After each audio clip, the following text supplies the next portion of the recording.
In the early 1960s, the pharmaceutical company behind the drug thalidomide tried to convince Dr. Francis Kelsey, a scientist from the Food and Drugs Administration, to approve their drug. A stubborn stickler of a medical officer in the Food and Drug Administration, Dr. Francis Kelsey.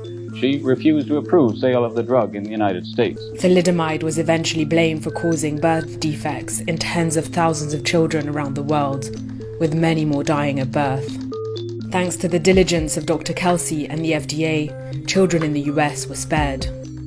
The FDA has a tough job. It needs to ensure that drugs are safe.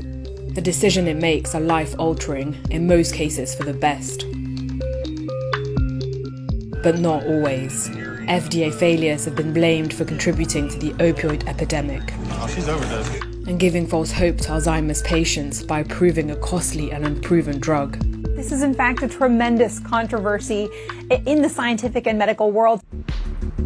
Unlike the time when Dr. Kelsey worked at the FDA, the federal agency is now much cozier with the industry it is supposed to regulate. Pharmaceutical companies with lots of money and questionable practices. From lobbying, drug companies and the insurance companies have spent $4.5 billion on lobbying and campaign contributions. To advertising. Ask your doctor if Myrbetriq is right for you. And price gouging. Everybody's doing it. In capitalism, you try to get the highest price that you can for a product. Today, the FDA's mission is more critical than ever. We're still not completely 100% sold on the inoculation. Wake up, New York! So why is the FDA making these costly mistakes, endangering public trust? We will not comply! This is how the FDA needs to do a better job at protecting Americans from the greed of some pharmaceutical companies.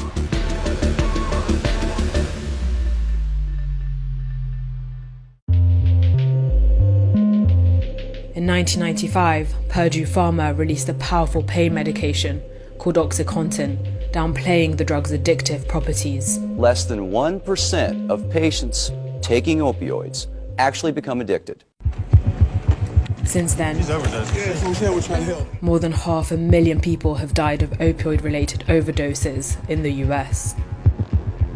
Can you breathe? Can you hear me, honey? Wake up.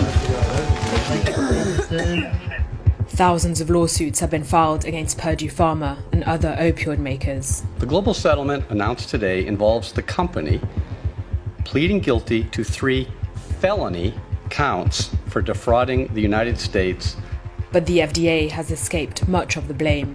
Had the Food and Drug Administration done its job properly, I don't believe that the United States would be in the midst of an epidemic of opioid addiction.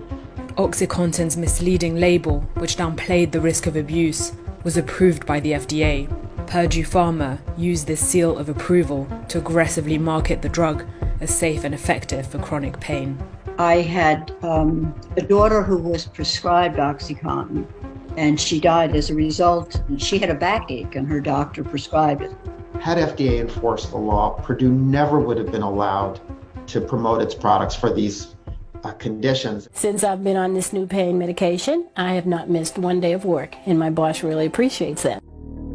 As a result, opioid prescriptions surged. Why didn't the FDA do a better job at safeguarding American lives? Why the FDA failed is difficult to say. Doctors across the country were hearing that patients are suffering needlessly because of an overblown fear of addiction, and the compassionate thing to do is to prescribe opioids more aggressively. They don't wear out, they go on working, they do not have serious medical side effects. It's possible that some of the FDA officials were influenced by this same campaign, a campaign promoted by the pharmaceutical industry. And so maybe you could give some of these officials the benefit of the doubt. In 2002, as the dangers of OxyContin became clearer, eventually it stopped working. It was probably the most unbelievable, excruciating, horrible time of my life. A meeting was held at the FDA to review the labeling of opioids. And at that meeting, FDA really could have taken the right steps, but instead we saw FDA go in the opposite direction. It began approving a steady stream of new opioids. It's really hard to give FDA the benefit of the doubt because it was very clear that we had an emerging public health crisis caused by these drugs. The majority of advisors at this meeting had ties to pharmaceutical companies, including Purdue Pharma. Unlike Dr. Kelsey, some FDA officials had allowed themselves to be swayed by the industry it was supposed to be regulating. The relationship between the FDA and the regulated pharmaceutical industry changed with the introduction of the Prescription Drug User Fee Act back in 1992, a law passed by our Congress in which the industry started funding the agency that reviews this drug. FDA went from an agency that was supposed to really police this industry to an agency that would need to provide the industry with good customer service. One FDA official who helped approve OxyContin went on to work for Purdue Pharma on a $400,000 a year contract. And he hasn't been the only one. I think we do need to do something about the revolving door. In other countries, regulators are not able to go from a regulatory agency to working for the same regulated entities. This summer, the FDA gave the green light to a new Alzheimer's drug. To the potential breakthrough in the battle against Alzheimer's. On the market at $56,000 a year, there is little evidence the drug Aduhelm actually works. Well, I'm a former chair and current member of the FDA Advisory Committee that reviewed this product. When we looked at all of the information, we simply felt that there was not sufficient evidence to get this product across the line. While the FDA usually rules in line with its advisory committee, in this instance, it didn't. And the next news I heard was that the FDA decided to approve it. It's an historic day for the company, and I want to applaud the amazing job made by all my colleagues. Biogen staff had worked hard to get this drug approved. In 2019, a number of Biogen's clinical trials were aborted. The clinical trials failed to show that the drug works in terms of improving cognitive benefit, and that really should have ended it. But it didn't. Some Biogen staff began to organize unofficial meetings with the FDA. In June, July, and August of 2019, the FDA team and the Biogen team met or communicated almost daily. The interactions were just inappropriately close. And with that effort, they resurrected the drug and submitted it to the FDA for approval.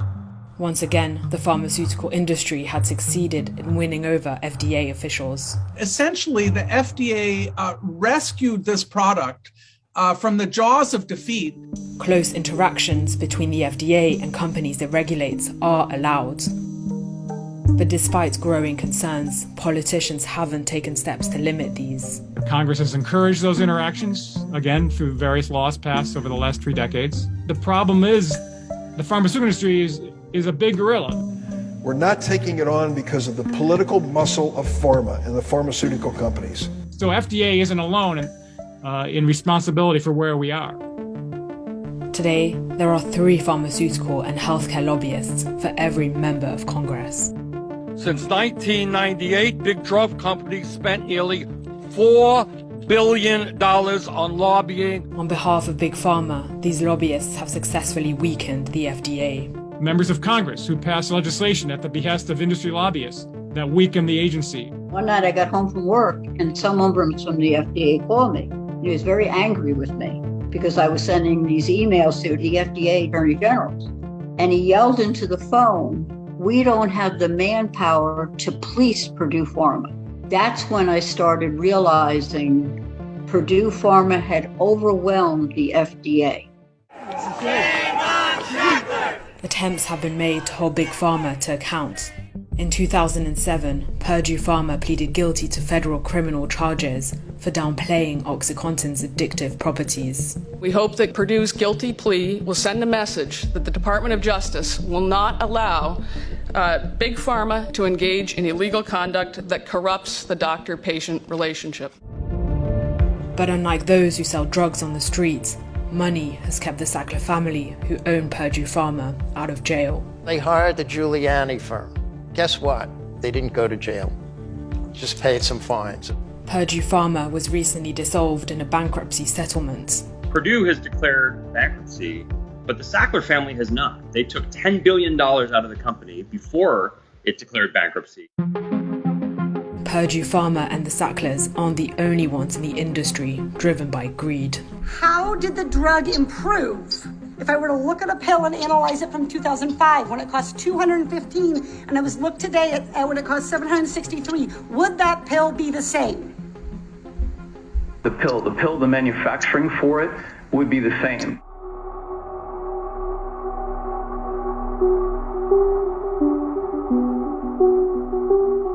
It makes me feel, really bad because I'd hate for my daughter to have to hear about her mom dying from an overdose. Millions of families continue to be devastated by the opioid epidemic. But I would challenge anyone right now to say that they do not know a friend, neighbor, or family member who has not been affected. And many are worried about the impact of the FDA's approval of Aduhelm. Approval of a drug like this that hasn't been shown to work is going to raise false hopes for millions. I see patients with Alzheimer's disease, and I feel palpably the urgency that patients and their caregivers have to have new products on the market. But that unmet need shouldn't drive reductions in the evidence bar required to get to market. Many also fear knock-on implications. One reason that some people say they're hesitant for the vaccine is they don't trust the FDA in doing its job, which is really unfortunate in the case of COVID-19 vaccines, because there, in contrast to Aduhelm, we have an enormous amount of evidence that the drugs are highly effective and are very safe. And we will not be forced to take a deadly vaccine! Today, American distrust of pharmaceutical companies is at an all-time high. It's more important than ever for the public to feel that the agency is on their side. The FDA has an important but tough job. There's an enormous volume of evidence that the FDA has to wade through. And I have the privilege to work with the FDA, and I know how hard they work on behalf of the American people. But some of the FDA's decisions are upsetting those working within the agency too. Third FDA advisor has now resigned after the approval of Biogen's Alzheimer's drug. In July, the FDA called for a federal investigation into the way that Aduhelm was approved. Many individuals who work at FDA today who truly believe in the agency's public health mission are frustrated by an agency that too often puts the pharmaceutical industry's interests ahead of public health. Today, the FDA is at a crossroad, as President Biden is due to name a new head for the agency. We need a new commissioner, a new leader at the head of the organization that is pro-public health.